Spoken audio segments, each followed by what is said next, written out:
Hello guys, welcome to our channel Bhoomi sparkles. ఈ వీడియోలో మనం BEd first semester pedagogy of English important questions చూద్దాం. So మీరు అందరు అడుగుతున్నారు ఇంగ్లీష్ అని చెప్పి. సో ఇక్కడ మీరు చూస్తున్నారు ఇంతమంది ఇంగ్లీష్ అని అడుగుతున్నారు. వీడియో వచ్చిన తర్వాత మాత్రం ఒక్కరు కూడా ఆ వీడియోని పూర్తిగా చూడరు. చూసినా మరి థ్యాంక్ యూ అన్న అక్కడ కమెంట్ చేయరు, అంటే కమెంట్ చేసే వాళ్ళు చేస్తున్నారు. సో ఫస్ట్ ఆఫ్ ఆల్ మనకి ఇంట్రడక్షన్ చూద్దాం. సో మిగతా సబ్జెక్ట్స్ కూడా మనకి ఇలా ఒక ప్లేలిస్ట్ ఉంటుంది మన ఛానల్లో. ఆ ప్లేలిస్ట్లో మీకు మిగతా సబ్జెక్టు ఫస్ట్ సెమిస్టర్ సబ్జెక్ట్స్ అయినా సెకండ్ సెమిస్టర్ ఏ సబ్జెక్ట్ అంటే ఆ సబ్జెక్టు రికార్డ్స్ అవన్నీ మీకు ఫస్ట్ సెమిస్టర్ ప్లేలిస్ట్ ఉంటుంది. అందులో మీరు చెక్ చేసుకుంటే మీకు అన్నీ మీ సెమ్కి సంబంధించిన సబ్జెక్ట్స్ దొరుకుతాయి. సో అందరూ అంటే వీడియోస్ వచ్చిన తర్వాత కూడా మళ్ళీ ఆ సబ్జెక్టుకి సంబంధించే ఇంపార్టెంట్ క్వశ్చన్స్ మళ్ళీ ఉన్నాయా లేదా అని అడుగుతున్నారు. సో ఆల్రెడీ మన ఛానల్లో అన్ని సబ్జెక్ట్స్ వీడియోస్ అయిపోయినాయి, ఒకటి లెఫ్ట్ అయింది అంతే. అదేంటి అంటే పెడగాగీ ఆఫ్ ఇంగ్లీష్ అడుగుతున్నారు కాబట్టి. సో ఇక్కడ చూపిస్తున్నా కదా. సో ఏదైనా ప్రాబ్లమా వీడియో పెట్టడానికి, ఏదైనా ప్రాబ్లం ఉంటే చెప్పండి అక్క అని. So thanks for the love, ఏం ప్రాబ్లం లేదు, బట్ కొంచెం టైం పట్టింది ఇన్ఫర్మేషన్ కలెక్ట్ చేసేసరికి. సో ఇంకొకటి మన ఛానల్కి ఈ సూపర్ థ్యాంక్స్ అని ఒకటి వచ్చింది. సో మీరు వీడియో చూస్తున్నప్పుడు ఇక్కడ ఆప్షన్స్ ఉంటాయి కదా, షేర్, డౌన్లోడ్ అని, అక్కడ థ్యాంక్స్ అని ఉంది కదా. సో అక్కడ ప్రెస్ చేస్తే మనకి డైరెక్ట్ వస్తాయంట మనీ. ఎలా వస్తాయో నాకు కూడా తెలియదు, నేను కూడా కొత్తగానే ఛానల్కి చేశా కాబట్టి ఇంకా నాకు కూడా తెలియదు. 40 రూపీసా, 100 రూపీసా, 200 రూపీసా, సో మీకు ఇష్టమైనంత అమౌంట్. సో మన ఛానల్కి సపోర్ట్ చేద్దాం. సో మీకు వీడియోస్ యూస్ఫుల్గా ఉన్నాయి, నేను ఇచ్చిన క్వశ్చన్స్ మీకు యూస్ఫుల్ అవుతున్నాయి అంటే, సో మీకు ఒకవేళ ఇష్టమైతే మీ దగ్గర మనీ ఉంటే అది యువర్ విష్. సో జస్ట్ చెప్తున్నా ఇలా సూపర్ థ్యాంక్స్ వచ్చింది అని. సో వీడియోలోకి వెళ్ళిపోదాం. సో జస్ట్ 15 క్వశ్చన్స్ ఇచ్చిన. ఇందులో నేను వీడియో మధ్యలో చెప్తాను, ఇంక బార్డర్ పాస్ అయ్యే వారికి ఒక 8-7 క్వశ్చన్స్ అలాగా, అంటే వీడియో మధ్యలో 6 చెప్తాను నేను. బట్ మొత్తం ఒక 70% 80% మార్క్స్ వచ్చే విధంగా కొన్ని క్వశ్చన్స్ ఇచ్చిన, జస్ట్ 16-17 ఇచ్చిన. అందులో బార్డర్ పాస్ అయ్యే వాళ్ళకు కూడా మధ్యలో నేను చెప్తాను. అండ్ వీటికి ఆన్సర్స్ బుక్లోంచే కలెక్ట్ చేశాను నేను. అది నేను టెలిగ్రామ్ ఛానల్లో ఇస్తాను, టెలిగ్రామ్ ఛానల్లో మీరు జాయిన్ అవ్వండి. అండ్ నాకు తెలిసి అది ఓల్డ్ బుక్ అంటే ఓల్డ్ బుక్ కానీ ఈ 2025లో రిలీజ్ అయిన బుక్ కాదు, లాస్ట్ ఇయర్ది బుక్. సో నాకు చిన్నగా ఉన్నాయి ఆన్సర్స్, ఇంకా వైడ్గా లాంగ్గా ఉంటే బాగుండు అనిపించింది. సో మీ దగ్గర ఎవరి దగ్గరైనా బుక్ ఉంటే, అదే మీరు తీసుకున్న బుక్స్ ఉంటే టెలిగ్రామ్లో ఫైల్ PDF షేర్ చేస్తే వాళ్ళకి యూజ్ అవుతాయి. అండ్ చూద్దాం. So nature, scope and importance of English language. So ఇది కామన్ క్వశ్చనే, మీరు ఏ సబ్జెక్ట్ తీసుకున్నా దాని ఇంపార్టెన్స్ ఏంటి, దాని నేచర్ ఏంటి, మీనింగ్ ఏంటి, సంథింగ్ అది వస్తుంది కదా. సో ఇంగ్లీష్ లాంగ్వేజ్ ఇంపార్టెన్స్ అంటే మీరు ఓన్గా రాయొచ్చు. సో ఇంగ్లీష్ అన్నిట్లో ఇంగ్లీష్ మొత్తం ఇంగ్లీష్ మయం అయిపోయింది. ఇంగ్లీష్ లేకుంటే ఏదీ లేదు అసలు. ప్రైవేట్ స్కూల్లోకి వెళ్తే అయితే మనం టోటలీ ఇంగ్లీష్ లాంగ్వేజే. మనకి దెబ్బ తాకినా అమ్మ అని అంటాం కదా, అట్లా కాక మమ్మీ పెయిన్ అట్లనే అనాలి ప్రైవేట్ స్కూల్లో. సో సెకండ్ది role of English language, social development, psychologically, emotionally. So ఎమోషనలీగా ఇంగ్లీష్ లాంగ్వేజ్ ఎలా ఉంటుంది, సోషలీగా ఎలా ఉంటుంది, సైకలాజికల్గా ఎలా ఉంటుంది. సో సోషలీగా అయితే ఇంగ్లీష్ టాకింగ్ చేసే వారికి ఫుల్ ఆపర్చునిటీస్ ఉంటాయి ఎక్కడికి పోయినా కూడా. సో మీరు సాఫ్ట్వేర్ ఫీల్డ్ అయినా, టీచింగ్ ఫీల్డ్ అయినా, ఏ ఫీల్డ్ అయినా ఇంగ్లీష్ లాంగ్వేజ్ స్పీకింగ్ స్కిల్స్ బాగుంటాయి. సో మీరు ఇంగ్లీష్ చూస్ చేసుకున్నారు కాబట్టి ఇప్పటి నుండి లాంగ్వేజ్ అయినా టీచింగ్ స్కిల్స్ అయినా ఎక్కువ చేసుకోవాలి. సో థర్డ్ది theories of language acquisition, language learning. So language లెర్నింగ్లో కోగ్నిటివ్, బిహేవియరిస్ట్ అని ఉంటుంది కదా. సో ఈ 7th క్వశ్చన్ అండ్ ఈ 3rd క్వశ్చన్ అంతా సేమే, బట్ కొంచెం డిఫరెన్స్ ఉంటుంది అండ్ మీరు అది చూసుకోండి. నెక్స్ట్ వచ్చేసి మీరు ఫస్ట్ మెథడ్ మీరు మ్యాథమెటిక్సా, బయోసైన్సా, సోషల్ సైన్సా ఉంటుంది కదా. సో అందులో మీరు చదివే ఉంటారు NEP 2020 అని, national educational policy 2020.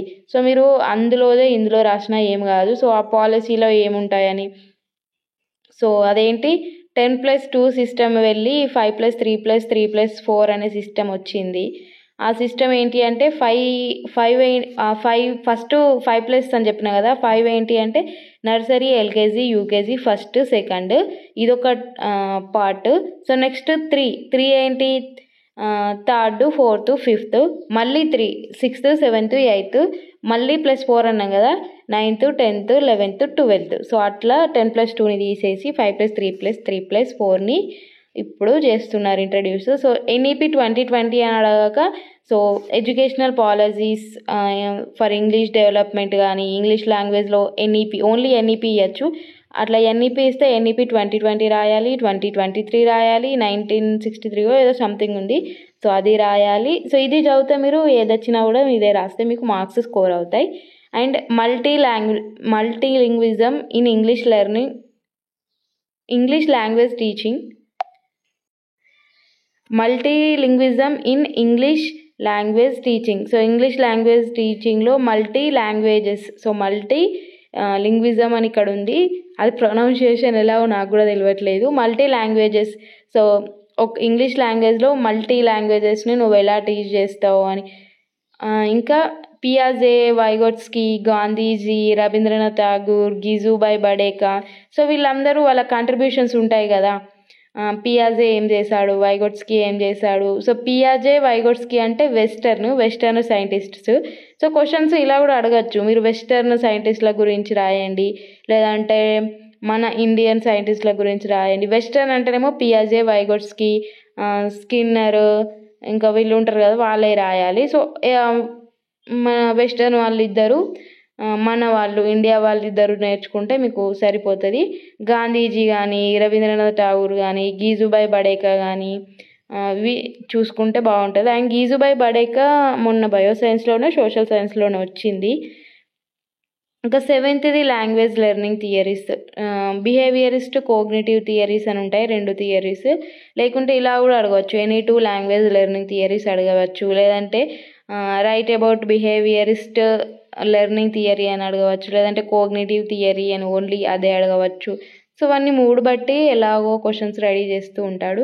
So next 3 language formula, అదే మన స్కూల్లో ఉంటుంది కదా. ఫస్ట్ లాంగ్వేజ్ ఏమో మనది own language, mother language, second ఏమో ఇంగ్లీష్, థర్డ్ ఏమో హిందీ, ఇలా ఉంటాయి కదా. సో ఇప్పుడు ఒక్కో స్టేట్కి మన మదర్ లాంగ్వేజ్ అనేది చేంజ్ అవుతుంది. సో అది చేంజ్ చేసి బట్ ఇంగ్లీష్, హిందీ అనేది అట్లనే ఉంచాలి అనుకుంటా ఉంటుంది. సో ఒక్కో స్టేట్లో ఇలా చేంజ్ అవుతుంటాయి 3 లాంగ్వేజెస్, బట్ స్కూల్లో మాత్రం 3 కంపల్సరీ ఉండాలి. ఆ 3 అని ఏంటి అని డిసైడ్ చేసుకోవడానికి అవే జరుగుతూ ఉంటాయి, అట్లా ఉంటుంది ఆ క్వశ్చన్. సో మీరు మీ ఫస్ట్ మెథడ్ ఏదైతే సబ్జెక్టులు ఉందో 3 లాంగ్వేజ్ ఫార్ములా అక్కడ చదివి ఉంటే లీవ్ ఇట్ అంతే. మళ్ళీ ఇక్కడ చదివి అక్కడ చదివి అంతా కన్ఫ్యూజన్ అయిపోతారు. Next the different speech organs in producing sounds. So మనం మాట్లాడడానికి ఏ ఆర్గన్స్ యూస్ఫుల్ అవుతాయి అని ఒక పిక్చర్ కూడా ఉంటుంది, ఆ పిక్చర్ వేయండి. అండ్ దానికి మంచిగా పార్ట్స్ గుర్తించడం కానీ ఇలా చేస్తే మీకు ఒక మంచి ఇంప్రెషన్ అనేది క్రియేట్ అవుతుంది. And stress, word stress, sentence stress, auxiliary systems, intonation అంటే మీరు కమ్యూనికేషన్ స్కిల్స్లో ఇంపార్టెంట్ క్వశ్చన్స్ చూసిన వాళ్ళైతే ఈ ఇంటోనేషన్ గుర్తుపడతారు. ఇంటోనేషన్ అంటే మీ కమ్యూనికేషన్ స్కిల్స్లో కూడా యూజ్ అవుతుంది. ఈ ఇంగ్లీష్ తీసుకున్న వాళ్ళకి ఏంటంటే కమ్యూనికేషన్ స్కిల్స్ అని ఉంది కదా, ఫస్ట్ సెమ్లోనే ఒక కామన్ పేపర్ లాగా 1.5 hour ఉంటుంది కదా ఆ ఎగ్జామ్, అందులో ఇంటోనేషన్ వస్తుంది. అండ్ ఇవన్నీ అందులో వస్తాయి, సినోనిమ్స్ కానీ, లేదంటే ఇంగ్లీష్ కమ్యూనికేషన్ ఎందుకు ఇంపార్టెన్స్ అని కానీ, ఇలాంటివి అక్కడ చాలా యూస్ఫుల్ ఉంటాయి. సో మీకు ఈ ఇంగ్లీష్ చదివితే కమ్యూనికేషన్ స్కిల్స్ మంచిగా రాయగలుగుతారు. అండ్ ఇందులో స్ట్రెస్ అంటే ఏంటి, వర్డ్ స్ట్రెస్ అంటే ఏంటి, వర్డ్ ఎలా ఫామ్ అవుతుంది, సెంటెన్స్ ఎలా ఫామ్ అవుతుంది, సఫిక్స్ కానీ, ప్రిఫిక్స్ కానీ, యాంటోనీమ్స్, సినోనీమ్స్, హోమోనీమ్స్. ఈ హోమోనీమ్స్ అంటే మీరు అంటే పెద్దగా రాయాల్సిన అవసరం లేదు, జస్ట్ డెఫినేషన్ ఇచ్చి ఎగ్జాంపుల్స్ ఎక్కువ ఇవ్వండి. హోమోఫోన్స్ అంటే ఏంటి, ప్రొనౌన్సియేషన్ సేమ్ ఉంటుంది బట్ డిఫరెంట్ మీనింగ్ ఉంటుంది, డిఫరెంట్ స్పెల్లింగ్ ఉంటుంది. Examples flower, floor. So flower అంటే ఏంటి, పువ్వు. ఫ్లోర్ అంటే ఏంటి, పిండి. సో ఫ్లవర్, ఫ్లోర్ కొంచెం ప్రొనౌన్సియేషన్ దగ్గర ఉంది కదా. సో మనం ఇండియన్స్ కాబట్టి ఫ్లవర్, ఫ్లోర్ ఇట్లా అంటే చేంజ్ తెలుస్తుంది, కానీ అమెరికా వాళ్ళు వీళ్ళు ఈ వర్డ్స్ని ప్రొనౌన్స్ చేసి అంత తేడా తెలియదు. అండ్ సి ఎట్లా అంటే SEA, సి అంటే ఏంటి, సముద్రం. SEE. సి అంటే ఏంటి? చూడు, సముద్రం చూడు. సో ప్రొనౌన్సియేషన్ సేమ్ ఉంది కానీ డిఫరెంట్ మీనింగ్ ఉంది, డిఫరెంట్ స్పెల్లింగ్ ఉంది. అలా అంటే హోమోఫోన్స్. హోమోనీమ్స్ అంటే ఏంటి? ప్రొనౌన్సియేషన్ సేమ్ ఉంటుంది, స్పెల్లింగ్ కూడా సేమ్ ఉంటుంది, బట్ డిఫరెంట్ మీనింగ్ ఉంటుంది. దీనికి ఎగ్జాంపుల్ ఏంటి అంటే బ్యాట్. సో బ్యాట్ అంటే ఆడుకునేటప్పుడు క్రికెట్లో ఉంటుంది కదా బ్యాట్ బాల్, ఆ బ్యాట్. నెక్స్ట్ బ్యాట్ అంటే ఏంటి? అది నైట్ కరెంటు పోయినప్పుడు ఒకటి బ్లాక్గా బర్డ్ వస్తుంది కదా, బ్లాక్ బర్డ్, దాని తెలుగులో ఏమంటారో తెలియదు కానీ ఆ బ్యాట్. సో నెక్స్ట్ హెడ్ అంటేనేమో మన బుర్ర, మన తలకాయ ఉంది కదా దాని హెడ్. ఇంకో హెడ్ అంటే ఏంటి? లీడర్, లేకుంటే వాళ్ళకి హెడ్ ఉంటారు కదా లీడర్, అట్లా ఆ టైప్ ఆఫ్లో head. Next park. So park అంటే ఏంటి? ఆడుకునే వస్తువులు అది ఇది ఉంటాయి కదా అది పార్క్. నెక్స్ట్ పార్క్ అంటే పార్కింగ్ ఏరియా, మనం బైక్లు, కార్సు, సైకిళ్ళు పార్క్ చేసుకునే ఏరియా ఉంటుంది కదా అది పార్క్. Next match. ఒక మ్యాచ్ అంటేనేమో మ్యాచ్ బాక్స్ అంటారు కదా అగ్గిపెట్ట, అది మ్యాచ్ అంటే. నెక్స్ట్ మ్యాచ్ అంటేనేమో క్రికెట్ మ్యాచ్ కానీ, కబడ్డీ మ్యాచ్ కానీ, ఏదో మ్యాచెస్ ఉంటాయి కదా ఆ మ్యాచ్. సో ఇలా మీరు ఎగ్జాంపుల్స్ ఇచ్చి దానికి కొంచెం డీటెయిల్డ్గా ఎక్స్ప్లెయిన్ చేస్తున్నట్టు రాయండి, సరిపోతుంది. అండ్ నెక్స్ట్ వచ్చేసి ఈ 15th క్వశ్చన్ మీకు డౌట్ రావచ్చు, LSRW. మీకు 5th యూనిట్లో ఏముంటుందంటే ఏంటి? Reading skills, writing skills, listening skills, ఇవే ఉంటాయి. LSRW అంటే ఏంటి? లిజనింగ్, స్పీకింగ్, రీడింగ్, రైటింగ్ కదా. సో ఇదే లిజనింగ్ స్కిల్స్ ఏంటి, మంచిగా గుడ్ స్పీకింగ్ స్కిల్స్ అంటే ఏంటి, క్రిటికల్ లిజనింగ్ అంటే ఏంటి, క్రిటికల్ రీడింగ్ అంటే ఏంటి, గుడ్ రైటింగ్ స్కిల్స్, ఇలా ఉంటుంది 5th యూనిట్ మొత్తం. సో అందులోంచి ఇంపార్టెంట్ క్వశ్చన్స్ ఇవ్వడం కొంచెం కష్టంగా ఉంది. మీరు ఈ LSRWలోకి వెళ్ళి ఏవైనా 3 చదువుకోండి, ఒక్కటి లెఫ్ట్ చేయండి అంతే. నాకు ఏవైనా 3 ఇస్తా అంటే అసలు మనసు ఒప్పలేదు. ఎందుకంటే ఒక్కో పేపర్లో 2 వస్తున్నాయి, లాంగ్ క్వశ్చన్స్కైనా షార్ట్ క్వశ్చన్లు అయినా 2 వస్తున్నాయి. లిజనింగ్, స్పీకింగ్ అయినా, రైటింగ్, రీడింగ్ అయినా కానీ 2 వస్తున్నాయి ఒక్కొక్క పేపర్లో. బట్ దేన్ని లెఫ్ట్ చేసినా నాకు మాత్రం చాలా డౌట్ఫుల్ అనిపించింది, ఏది వస్తుందో ఏది రాదో అని. సో మీరు 5th యూనిట్ మొత్తం చదువుకోండి అని చెప్పలేక, సో ఇందులో ఇప్పుడు లిజనింగ్, స్పీకింగ్, రైటింగ్, రీడింగ్ ఉంది కదా, ఏవైనా 3 చదువుకోండి సరిపోతుంది, ఏది వచ్చినా అదే రాయగలుగుతారు. ఇంకా బార్డర్ పాస్కి ఏవి అంటే, సో ఇప్పుడు ఈ LSRWలో లిజనింగా, స్పీకింగా, రైటింగా ఏవైనా 2 చదువుకోండి. అండ్ నెక్స్ట్ వచ్చేసి డిఫరెంట్ స్పీచ్ ఆర్గన్స్ ఉంది కదా అది చదువుకోండి. నెక్స్ట్ ఈ 3 లాంగ్వేజ్ ఫార్ములా, NEP 2020 ఉంది కదా అది చదువుకోండి. ఇప్పుడు మల్టీ లింగ్విజం ఉంది కదా ఇంగ్లీష్ లెర్నింగ్లో, అది చదువుకోండి. ఇప్పుడు role of English language, importance of English language, అది చదువుకోండి. అండ్ రవీంద్రనాథ్ ఠాగూర్ అది ఏది వస్తుందో చెప్పలేము కాబట్టి బార్డర్ పాస్కి అదేం అవసరం లేదు కానీ, సో ఈ ప్రిఫిక్స్, సఫిక్స్ కొంచెం చూసుకోండి సరిపోతుంది. అండ్ ఈ LSRWA ఏమనుకోకండి, కొంచెం నేను ఇవ్వలేకపోయినా. అండ్ PDF మీరు తీసుకున్న సబ్జెక్ట్స్ ఉంటే మాత్రం PDF పెట్టడం మర్చిపోకండి.